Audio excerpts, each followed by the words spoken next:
everyone, and welcome back to Cheap, Fast, Good, the show where we cook the same recipe 4 different ways. Cheap and fast, fast and good, good and cheap, and then finally at the end with no restrictions whatsoever. We have rules for each of these categories. You can find them in the description of this video below. Today we are making biscuits and gravy, and the recipe is super simple. Biscuits, country gravy, and the gravy must have pork sausage in it. So, with that out of the way, let's go.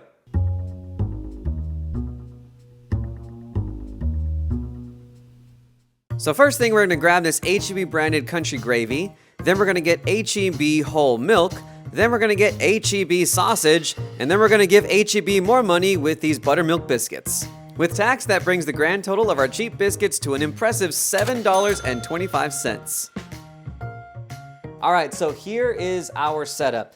I have the biscuits here on this ungreased baking sheet all spread out. We have 5 in total. I have our sausage ready to go here. Now I've removed half of it and put that half in a freezer bag in the freezer. We're only gonna be making half of this today. Now my hope is that by only cooking half, we can use this pot to fry the sausage in it and get it nice and brown, and then make the gravy in the same pot. For our gravy, it's pretty simple. Gravy packet, I've got some water here, and I have some milk here. So, let's go ahead and preheat our pot and get going. All right, sausage goes in. Then I'm gonna use this slotted spoon to kind of break up the sausage down below. I'm gonna push it down, expand it out so that I can get enough of it making contact with the bottom of the pot so that I can get some browning on it. And let's remember to put the plate in the dishwasher. Holding the pot steady, let's go ahead and start seeing, oh, we've got a little bit of stickage on this stainless steel pot for the sausage. I was kind of hoping that there'd be enough fat in the sausage to keep that from happening. However, what we can do is that when we make the gravy, we can use that as kind of a deglazing step. I'm also pretty certain I didn't buy lean sausage. That would be a crime for this recipe. With this sausage on its way though, I'm gonna go ahead and put our biscuits in the oven. These are gonna take about 15 minutes. And then we're just gonna wait for the sausage to be well cooked through, and then we're gonna make our gravy inside of this pot, and then we're gonna call it done. Now you can see at the bottom of the pot, we have all this wonderful browning that has happened, but it's stuck on there. It's coming off somewhat well with this soft silicone spoon, but not well enough. So we're gonna add our liquids. So I'm gonna add our water, and then I'm gonna add our milk. I'm going to take a metal spoon and I'm gonna scrape off that browning at the bottom. Now the sound of metal on metal is unpleasant for a lot of people, so I'm not gonna record that, or at least I'm not gonna include it in the final edit, but just know that I'm gonna take the spoon and scrape off what I can that was stuck to the bottom and get it mixed in with everything else so we can get all that lovely brown sausage into our final gravy. Now, I'll turn the heat back on low. Take our gravy, go ahead and add, oh, spraying everywhere, add that in. Stir that into everything. Okay, go ahead and use the big spoon from here on out. Just stir that in. All right, our gravy has been cooked. It has reached a lovely consistency. The fat from the sausage has been well incorporated, so we're just gonna go ahead and put this off to the side, cover it with a lid, and wait for our biscuits to be ready. They look lovely.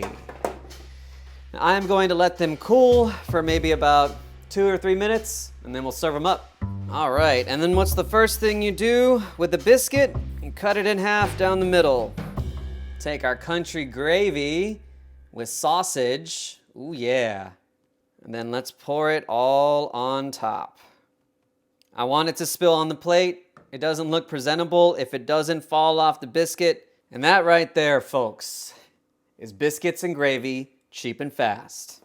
All right, so in terms of presentation, I think it looks pretty good. I'll go ahead and bring it over here.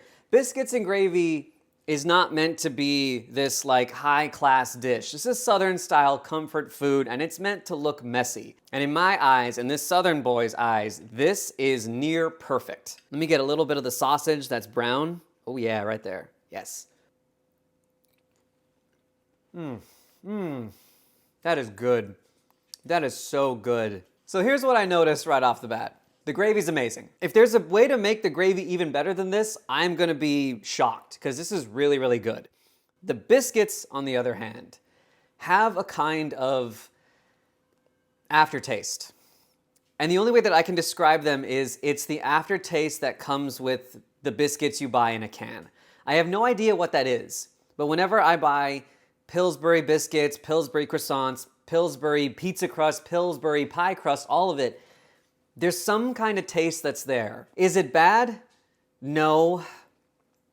But I don't think there's any easy way to say this. When you're somebody who starts to develop your taste more and perhaps starts to eat fancier food, I feel like there's an association you can't help but make there with something that's like, oh, this didn't take that long. That's my interpretation of it. Yours is probably gonna be different depending on who you are. So that said, I haven't had dinner today. It's not even 5 o'clock, but if I finish this, I am not gonna be hungry until, I don't know, noon tomorrow. This is fantastic, and I couldn't be any happier with what I made. And if you've never had comfort food from the South, fix that. All right, we're done here. On to the next one.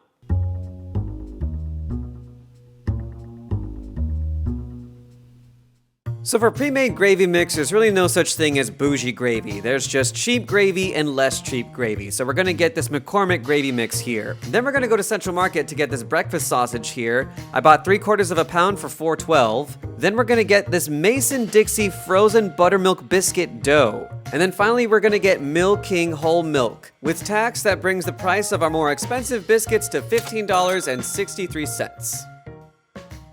It is the morning and I'm cooking in my pajamas because this is a great breakfast item. Let's talk about what's different. The biscuits I purchased take 25 to 30 minutes to bake, which is a lot longer than the other ones. So they're gonna go in the oven right now.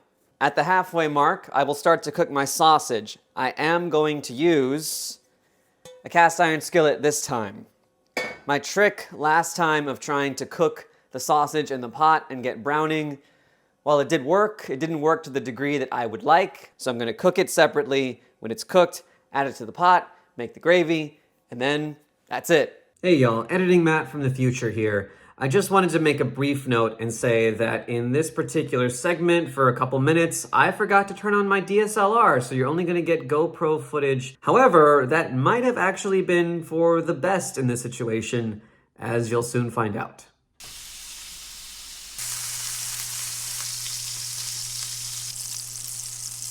Okay, and we are done, and I will say this, as expensive as these biscuits were, man, they are a lot smaller than the H-E-B brand. I think I'm gonna use 2 of these when I plate myself up. And our gravy, I think, definitely looks pretty good. It looks about the same as the last category. As far as taste goes, let's find out. So I'm gonna use a butter knife here to cut these down. Okay, and are they... Hold on a minute, y'all. They look very cooked on the outside and very raw in the middle. I'm just gonna take a bite out of one. Because, I mean, they are getting baked on the outside, and yet, that does not look good. That's not completely raw on the inside, but that's not baked. We got 4 extras. Here's what I'm gonna do. I'm gonna put them back in the oven. Put them in there for another 10 minutes. Cross my fingers and hope that they're not completely burnt on the outside. Man, this might be an example of where I'm like, you know what? Don't spend your extra money, because this might be a disaster. I popped the biscuits back into the oven for 10 minutes. They've just proceeded to get more dark on the outside, but I'm willing to bet no better on the inside. So let's take them off. This is what it looked like on the inside before. Let's go ahead and take one of the other ones. Ooh, that's hot. And now it's hard as a rock on the outside. Yep, And when I try to cut all the way through, oh my God, hardly any better. Maybe a little bit more baked on the inside, but like this is, I follow the directions. They're not that hard. And it's just getting crusty on the outside. And like, it's a little more baked on the inside, but there's like large chunks that are not baked, and it's been going. This is a true, honest to God disaster. This is terrible. God, this is so bad. This is so bad, y'all. I think I have uncovered a undeniable situation where extra money goes nowhere. This is so dense and thick and not fluffy at all. All right, look. I don't care for this biscuit at all. This gravy's good, though. The sausage is really good, too. I don't know if it's necessarily better than the previous sausage. It's different. Let's do something right now. In our last category, we had 5 biscuits. I only ate 2. Yes, I ate an extra biscuit off camera, but that means we have spares. And this gravy deserves to be served on top of a good biscuit. So, take one out from the fridge, put it in the microwave, let it go for, I don't know, 15 seconds? All right, there we go. See, now this right here, this is a biscuit. Nice, soft, fluffy. Ooh, I bet when I cut it open, it's gonna let out a bunch of steam. Now, granted, it isn't in tip-top shape because it has been in the fridge, so it's not quite as like crunchy on the outside, but like, oh, look at that, yes! That's what I wanna see. God, what happened? I don't know if it's me. I don't think it is. Let's go ahead and pour it on. We have our older biscuits, our ones from the last category, with our super duper fancy expensive gravy. Let's go ahead and try this out. I do think this gravy is better, but marginally so. It does have a little bit of extra flavor in it. The last gravy that I made had a lot of black pepper in it. It was very peppery, very spicy. As I kept on eating, I noticed it. This is a lot smoother. Now, whether that's because of the powder or whether that's because of the milk that we use, the different milk, I'm not sure. But this is a lot smoother. I am gonna do one variation while I'm here. I'm gonna put some red pepper flakes on this. I like spicy food a lot. I really like spicy food. Ooh, that's good. What have we learned? Expensive biscuits. No, just don't do it. The gravy, yes, it's better, but not that much better. We are gonna get down and dirty in the next category, where I think we really, truly have the opportunity to make something incredible. So, let's move on. Hey everyone, so I just wanted to take a quick pause to say that I didn't want to leave this video with a bad opinion of Mason-Dixon, the company. And I wanted to give them the benefit of the doubt, and I thought to myself, maybe the batch of dough that I purchased was just part of a bad batch, right? Maybe it was a one-off, a bad product, and maybe if I got a second box and tried that, maybe I would have a different result. So I went back to Central Market to get a second box, and I couldn't find it. It wasn't there. And I went to Whole Foods to see if I could find it there, and it also wasn't there. And I went to the Mason-Dixon website to buy some frozen biscuit dough, and it was sold out there as well. So I don't know if the product is discontinued or whether there is just a shortage on the ingredients they need to make the frozen biscuit dough. What I did find a lot of, though, in both Central Market and Whole Foods was this.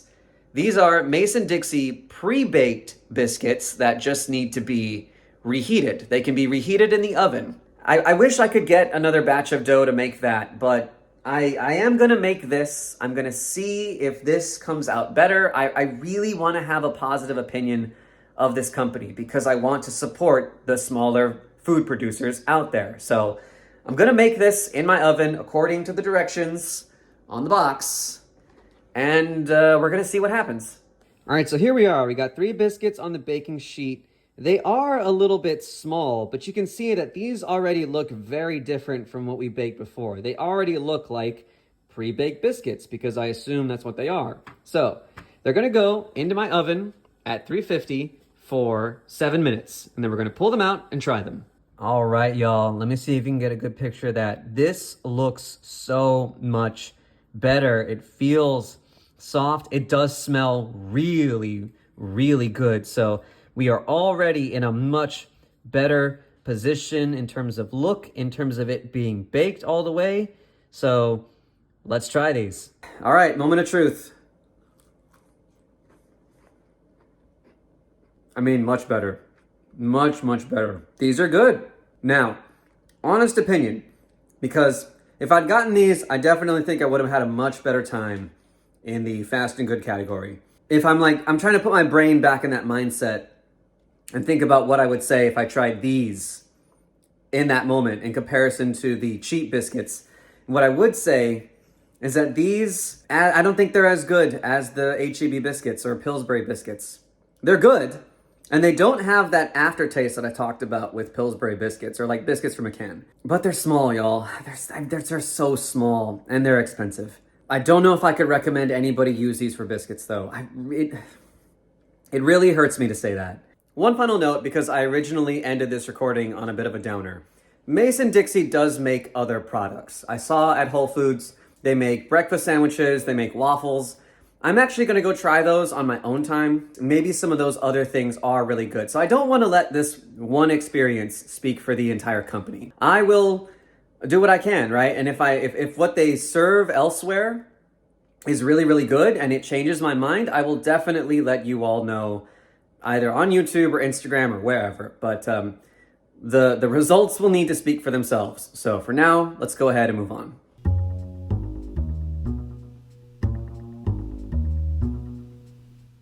All right, so now we can take control of our biscuits and we are gonna make them from scratch.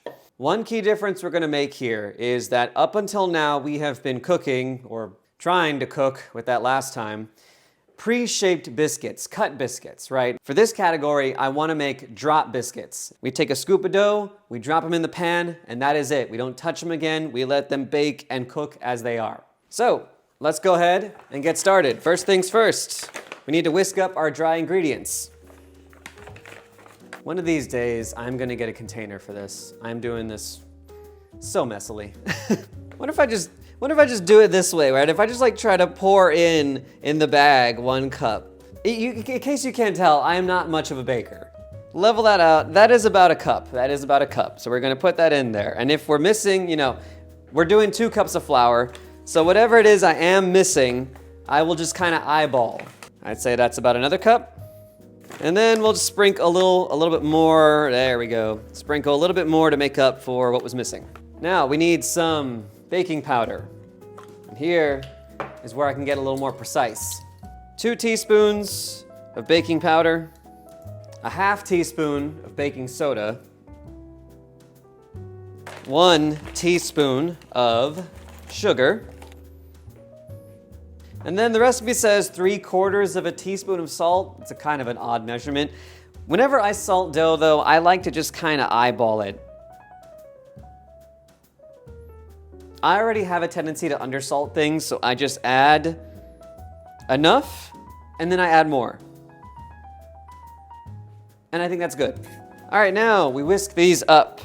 Now, here comes a bit of the magic. We need to melt an entire stick of unsalted butter and then stir the contents of that into a cup of buttermilk. So, I'm gonna take this whole stick, put it into this glass measuring cup, put this in the microwave, watch it closely, let it melt all the way. All right, I'd say that took about 40 seconds, a little bit of stirring halfway through, and we're done.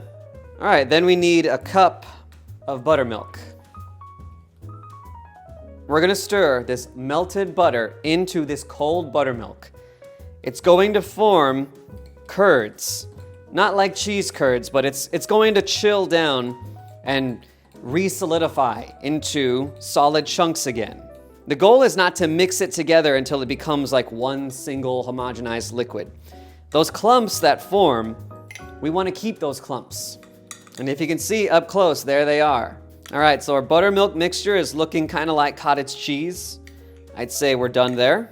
And then we're gonna slowly stir this in. Now the goal with mixing this biscuit dough, again, is not to overmix. We want to find as many dry pockets as we can in the bowl. So there's a dry pocket down there, you can kind of see it. Scoop that up, mix it in with the rest of the dough. We want to get rid of those. But once we start to see that there are no more dry pockets of flour left, we want to stop.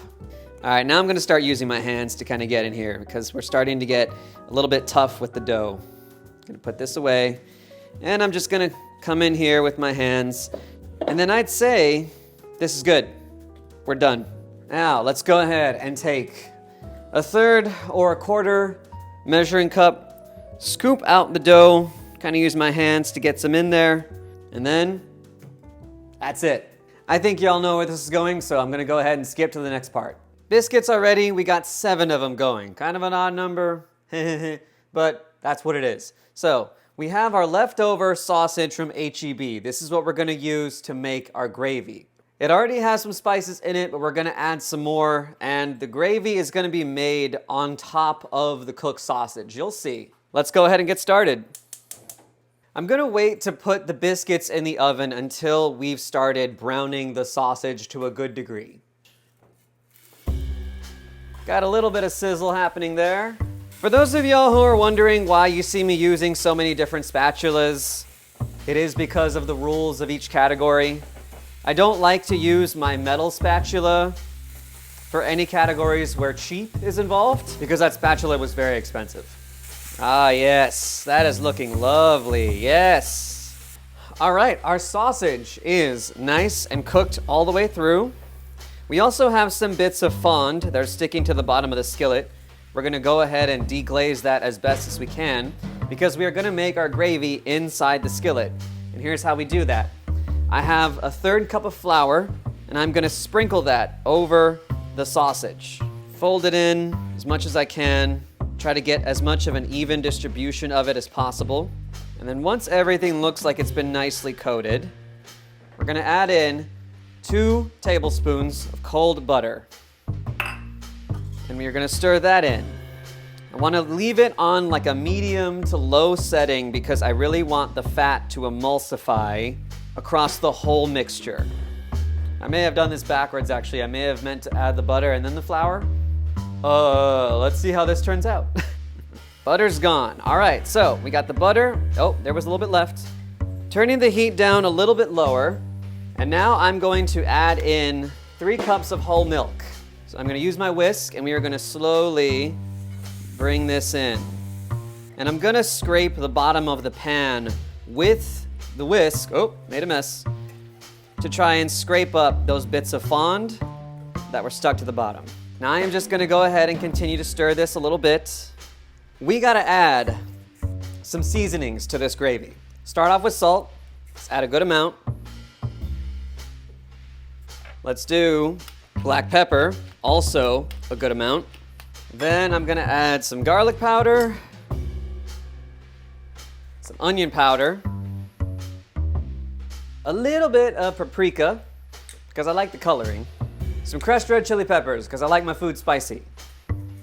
And then finally, my favorite of the seasonings, sage. This right here, to me, is what I think of when I think of Southern style cooking. It's a very powerful herb, so we're not gonna add too much of it. I'd say let's start off with about that.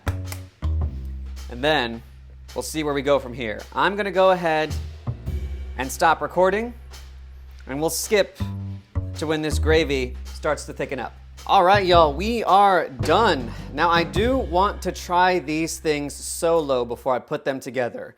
But real quick, you can see our biscuits are nice and golden brown. Ooh, they're soft. And our gravy has thickened to a lovely consistency. Get a spoonful of my gravy. Oh my God. Woo! That is so good and miles better than any packet we have ever made. That is incredible. I didn't add that much onion powder to it, but I think what I did add, there's like a very oniony flavor, almost like French onion soup or something. It's incredible. It's really, really good. Is it maybe deviating a bit too far from like traditional country style? Possibly, but I love it. Now, let's try a biscuit. Go ahead, take this one right here. See if we can get somewhat of an angle for the camera. Let's try a few of these like crumbs that have fallen off. These biscuits are good. They've got good buttery flavor. They're nice, they're soft, they're cooked. Who'd have thought, right? So with drop biscuits, I don't believe you need to cut it in half. I'm just gonna go ahead and put that on top. There you go. Look at that. Okay, that does look pretty awesome. So let me blow on this. Okay, here we go. Oh my God. Oh my God. Oh my God. Wow, that is good. So with drop biscuits, I actually think this makes sense. I think these pair much nicer with the biscuits and gravy. I don't know why. I'm not sure why. I think it's maybe because there's a bit more cracks, there's a bit more of a craggly texture. And so when you mix that together with the gravy, you get like nice crunch while also getting the softness of the gravy and the softness of the biscuit. The outside is so crunchy. This is probably the best good and cheap thing I have ever made. And we are not done, because you might think that I can't go any further than where I've gone. And you'd be wrong. This is heavy whipping cream. This is some kefir. And this is a big old mason jar. And we are going to culture and churn our own butter and buttermilk. Tomorrow, we're also going to grind up our own breakfast sausage. So I actually am curious to see how this kind of affects everything, because what we made last time was so unbelievably good. It was incredible how good it is. And so maybe I'm a little bit skeptical as to whether or not this extra work will make things even better than what we made last time. I want to cover all my bases, and plus I like going the extra mile for my cooking. All right, so that is about 4 cups. This will add another 2 cups. That fills it up to 6 cups. Then this is kefir. Kind of like yogurt, if you don't know what this is.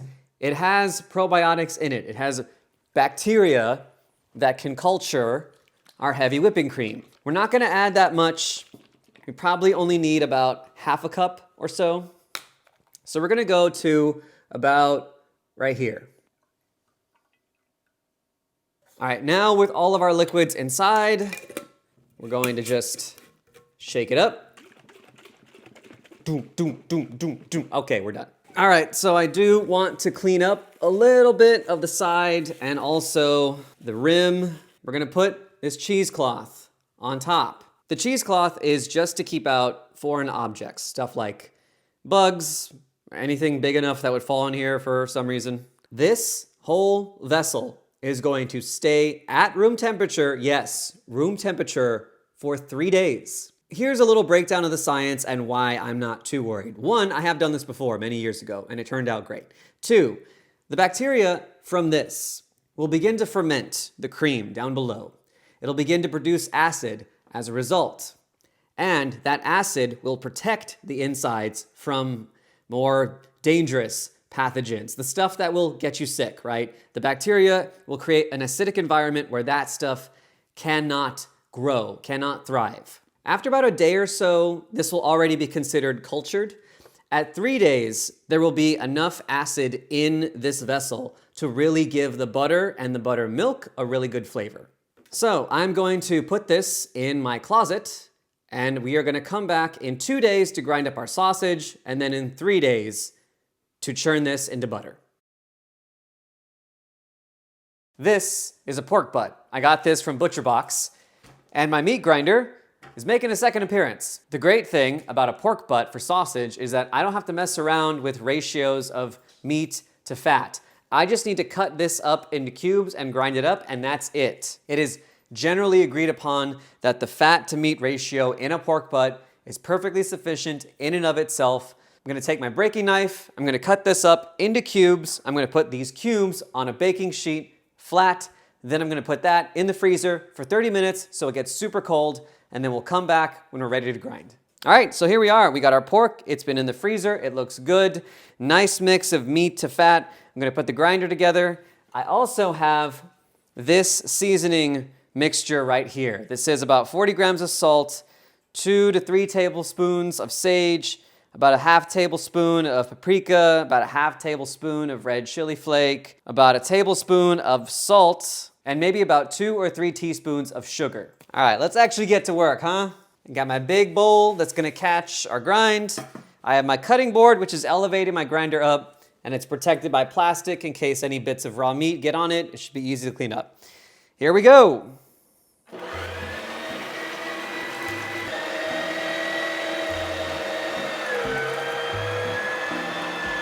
We're gonna grind this meat up like we're trying to hide a body.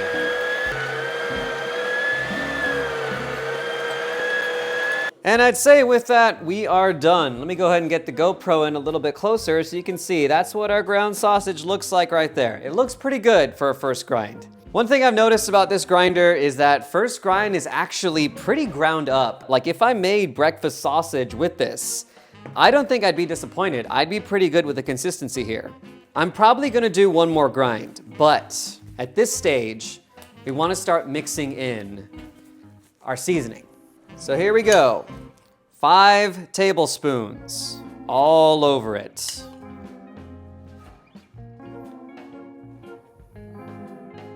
All right, so I'd say that's mixed in pretty well. Now at 5 tablespoons, I feel like I need more, but there is something we can do. I have my pan on my stove. It's not on yet, but it's been greased up. I can take a little bit of this and I can flatten it down into something that looks somewhat like a patty. I can throw this on the stove and then I can taste it. If it needs more seasoning, we know now before it's too late. All right, so I have gone and fried up a little bit of my sausage. You can see right here. I even made sure to get some browning on it. Looks fantastic, smells great, but let's see how it tastes. As far as I know, this doesn't have any ingredients that are unsafe to dogs, so Hudson might get this portion. Let's go ahead and try this piece right here.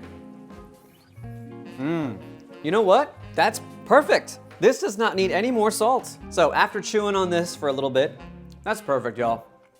And I like the texture. And if I'm just being honest, I don't want to run this through the grinder again. This thing is a nightmare to clean. So I'm gonna vacuum seal most of this. I'm gonna save maybe about 3/4 of a pound for tomorrow morning, and then we're done here. All right, it is time to wrap this up. This is day 3 on the fermentation of our cream. Ooh, it smells really good. It smells like tart sour cream. It's not like overly sour, it's not foul. And then let me see if I can get the GoPro up close as to what it looks like inside this. So that's what it looks like inside. Now to churn this into butter, I need to get everything out of this jar and into this mixer. All right. Ooh, thick and goopy. Let me make sure we get every last bit out that we possibly can. Let's go ahead and raise the bowl up. There we are. All right, cool. And then I'm gonna start the speed on this at around, I don't know, 2 or 3. Actually, a bit faster. Let's go to there. I think that's what, 5?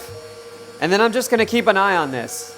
Eventually, the textures will begin to change. What I'm looking for are solids, yellow solids of milk fat. Once I see that, I'm either gonna slow it down or stop it completely.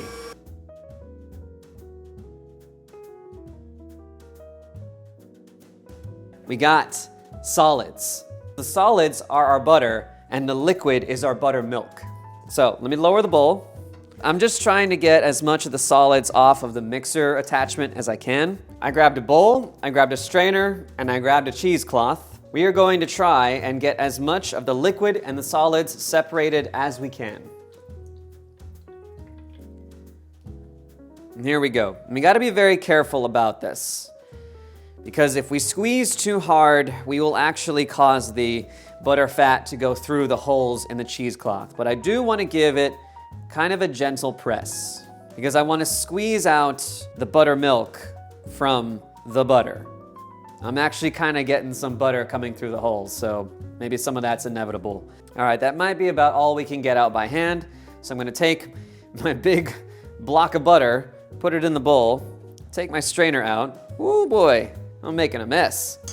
But this right here is buttermilk. We need a cup of this for our biscuits. I'm gonna put this into this container here.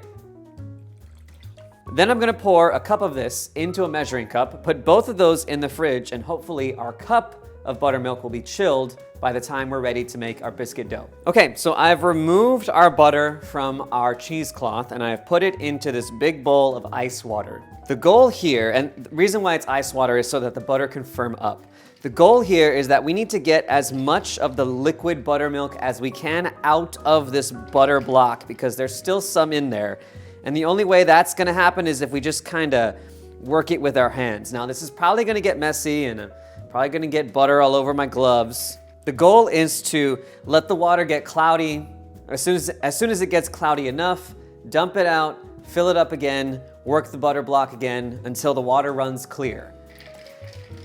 Move it on all sides and then just squeeze it down. And just keep torching my hands for about, I don't know, 10 minutes or so. All right, so after working my butter, here we are. The water looks pretty clear, not completely clear, but I'd say clear enough. So I divided my butter ball up into 2 smaller balls and was able to knead them separately in the same bowl. I think what gave away that they were done was they shrunk down in size by a lot. They also feel a lot lighter. I'm gonna go ahead and put these aside. Eventually, I will shape them to look like a fancy looking bar of butter. So I'm gonna go ahead and clean all this up, and then we're gonna skip to the very end of our dough making process. All right, our biscuit dough is done, and I will say one thing I've noticed. The smell off this dough, there is an unbelievable creaminess to the smell that was not in the previous dough. Oh my God, this is gonna be amazing. Now, the last thing I wanna showcase is that we are going to do drop biscuits again. However, I'll be right back. I do also have a biscuit cutter, and I wanna see whether or not the difference in texture between cut biscuits and drop biscuits matters all that much. So, I'm gonna make mostly drop biscuits, but probably make 2 cut biscuits. Even though our sausage is custom made, our gravy recipe is unchanged. So, let's go ahead and skip/montage to the very end when we're done and we can taste this thing.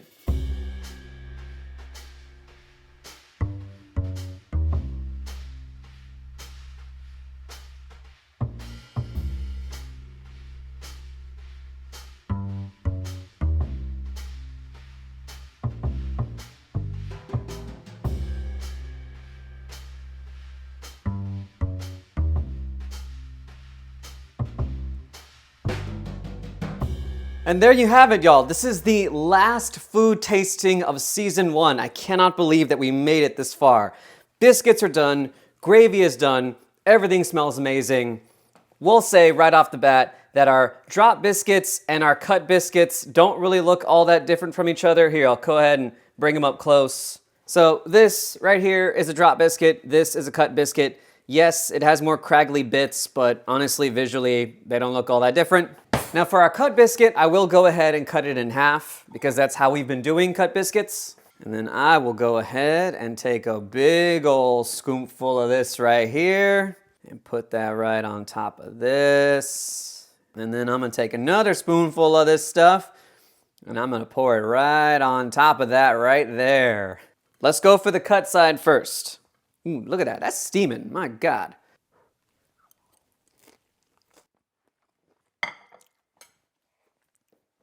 Oh my God, wow, wow, wow. That is incredible. Let me try drop biscuit side now.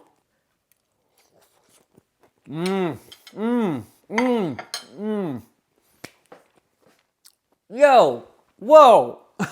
They're the same biscuit, but drop biscuits, way better for this. They're nice and craggly and they got all these crunchy bits.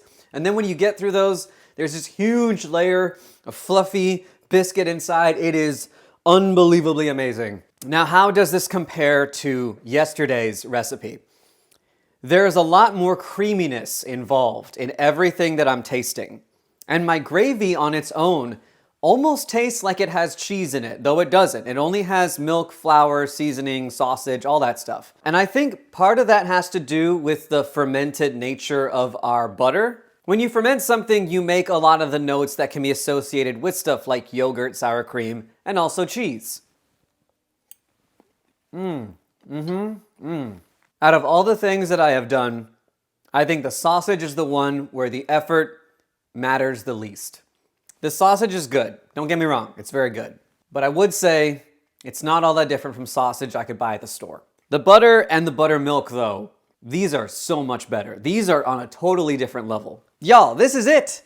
This is the last episode of Season 1, the last cooking of Season 1, the last tasting of Season 1, and I have learned so many things along the way. I've had so many adventures. If you have been watching this whole time, I thank you, and if you haven't, please go check out the rest of Season 1 and all the crazy misadventures of mine on all those episodes. So if you liked what you saw here, please leave a like, leave a comment, subscribe, ring the bell, watch my other videos, go check out my YouTube shorts, and please stick around for more stuff to come in the future. But until we see each other again, go cook something amazing, and I will see you next time.